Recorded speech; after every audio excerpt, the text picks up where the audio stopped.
You open your Steam library and what stares back at you is a wall of half-finished games. Quickly, you scan your library and your eyes finally settle onto what you've been looking for. Ah, that most recent game you've been playing. You've gotten halfway through the story, but for some reason you aren't feeling it today. You promised yourself that you would finally finish a game. But game 2 just came out and it's so shiny and new. What's the harm in playing that instead? And so the cycle repeats. You move on to a brand new game and add one more game to your pile of unfinished games. While playing game 2, a thought pops into your head, why don't I finish more games? And a second later, 2 more questions manifest. Why does it feel so bad leaving games incomplete? And how can I finish more games? We can all relate to not having finished a game that we started. There is nothing wrong with leaving a game incomplete. It only starts becoming a problem when it becomes a habit. People have this funny tendency to remember the things that we don't complete. The more games we abandon, the more they pile up and drain our mental energy. When our minds are cluttered like that, we're filled with an intense feeling of wrongness and some type of force. A force that pushes us to complete games once we have started them. Finishing more games is actually easy. Let's dive into this video essay by first discussing why it feels so bad to leave games incomplete. Then move on to why you don't finish games. And finally explain how you can finish more games. If you enjoyed the video, don't forget to like, comment, and subscribe. Getting things done is deeply ingrained into the mind. This phenomenon is called completion bias. Completion bias is defined as the tendency for people to seek the completion of a task once it has been started. Dopamine is the fuel for this bias. It's a feel-good chemical that is released upon completing a task, acting as a reward for the brain. When we don't complete games, the Zeigarnik effect happens. In 1927, Russian psychologist Bluma Zeigarnik conducted a study where she had participants complete a number of tasks. While they were performing the task, participants were stopped midway through from completing some of the tasks. When later asked about the task, they recalled the incomplete task more often than the tasks they were able to complete. Procrastination can also be a culprit. Procrastination is the act of putting off tasks that need to be done.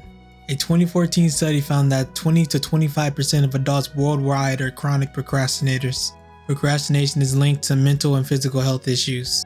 People who procrastinate tend to experience more stress and have higher levels of anxiety. Completion bias and the Zeigarnik effect tells us that the brain has a powerful need to finish what it starts. Throw in procrastination, you add stress and anxiety into the mix. This can lead to intrusive thoughts that prompt us to finish incomplete tasks. That's why you feel so wrong when you leave a game incomplete. Google defines novelty as the quality of being new, original, or unusual. The pull of a new game offering a novel experience can be extremely enticing. More games are being released than ever before. According to SteamDB, around 18,000 games have been released on Steam in 2025 alone.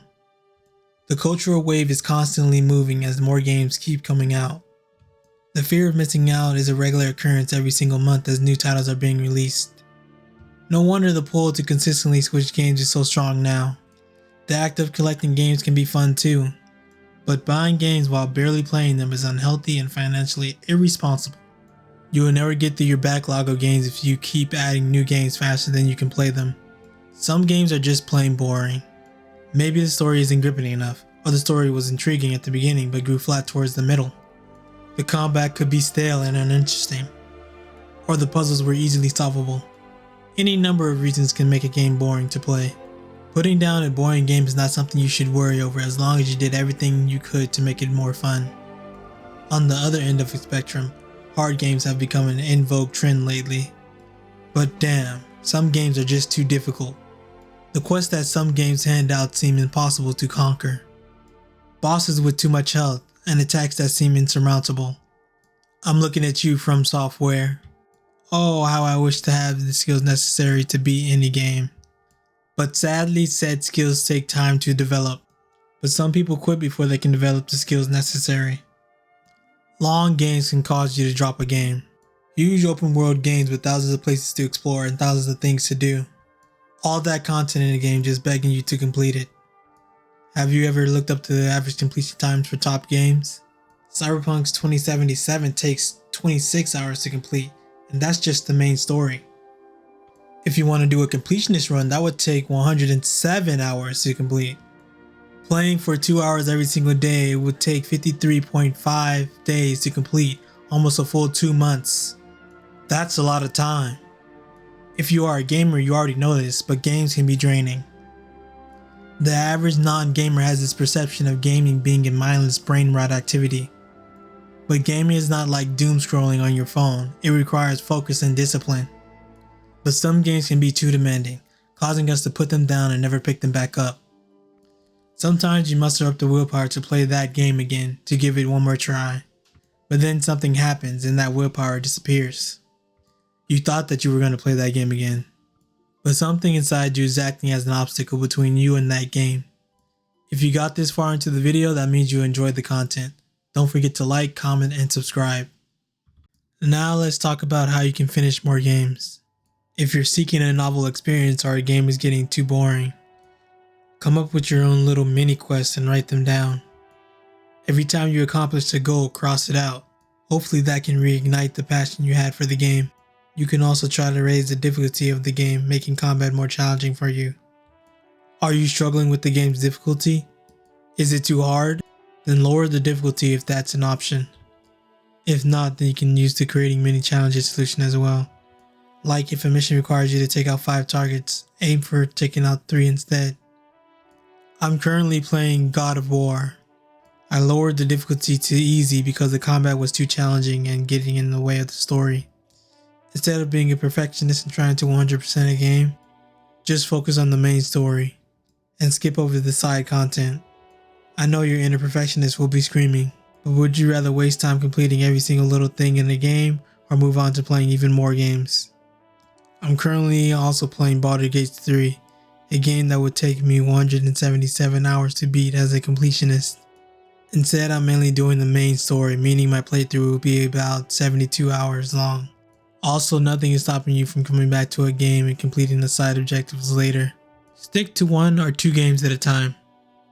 Usually the first would be something easy where you can score some easy victories, while the other would be more difficult. So when your difficult game is giving you trouble, stop playing it and start playing your easy game. This will give you some easy wins that will pump out a nice hit of dopamine. For me, Baldur's Gate 3 is my hard game and God of War is my easy game. When I get frustrated at Baldur's Gate 3 and its non-linear story, I stop playing it and start playing God of War for a more simpler linear story and easier combat. If a game is too draining, take a break. No one is forcing you to consistently play a game that is draining your mental energy. Go play a relaxing game like Balatro, or even something like Stardew Valley. If there is too much friction between you and starting to play a game again, go watch your favorite streamer or YouTuber play the game. Get caught up to where you left off with the game. Then promise yourself that you will spend just 15 minutes playing the game. Often, once you step foot in the door, you will play more than just 15 minutes. 15 minutes of gameplay might turn into a 1 or 2 hour session because of the fun you're having. A good way to play more games is to get more disciplined with your time. Prioritize your gaming by blocking out chunks of time. Write down a to-do list for all the things that you need to do in the day and be sure to include time for gaming. Whether that's before work or school in the morning, at night, or on the weekends. Monitor your progress in completing games by checking off in-game quests or personal goals you have set. Create a dedicated gaming space that is permanent. Tempt yourself into gaming by offering yourself many rewards for completing quests, like your favorite snack. Take breaks and often. Taking breaks has been proven to increase productivity. Use the Pomodoro method to block time, which can improve attention span and concentration. An internet blocker can prove to be useful to prevent you from being distracted by various social media algorithms. Find a gaming buddy. Taking turns playing a single player game with another person can be fun. Join a gaming club either online or in person. This can be a great way of meeting new people interested in talking about the game you are playing, and keeping your fiery passion for the game ignited and burning bright. Use social media. Sharing your gameplay as content will motivate you to continue. Waiting to buy games until you complete your backlog can prove to be beneficial. Steam has multiple sales every year. You are more likely to save money by buying games at a discount during these sales. You can see the current games on sale as well as the next major Steam sale on steamdb.info. It's going to take a lot of time to complete a game. If you picked a 14-hour game and you dedicated 1 hour time each day, then it's going to take you at least 2 weeks to complete that game. To easily look up how long a game takes to complete, search up a game title on howlongtobeat.com. It's a database that contains the completion times for any game you can think of. Stay away from multiplayer games or have your multiplayer game as your secondary relaxation game. These games are a massive time sink. Most sessions of a multiplayer game are around an hour or too long, easily eating up your time to complete a single player game. Looking for a way to organize your gaming backlog without having to buy the games? Just use backlog.com. That way you can save your money and use it on other things in your life until you beat the current game you are playing. As you have heard, it's actually easy to finish more games. We get a sense of satisfaction from completing games. Completing one game is way more enjoyable than playing 2 or more games and never finishing them. And remember, games are meant to be fun. If any of my advice doesn't solve your problem of an incomplete game, then you can just drop the game and no one's going to judge you. If you enjoyed the video, like, comment, and subscribe.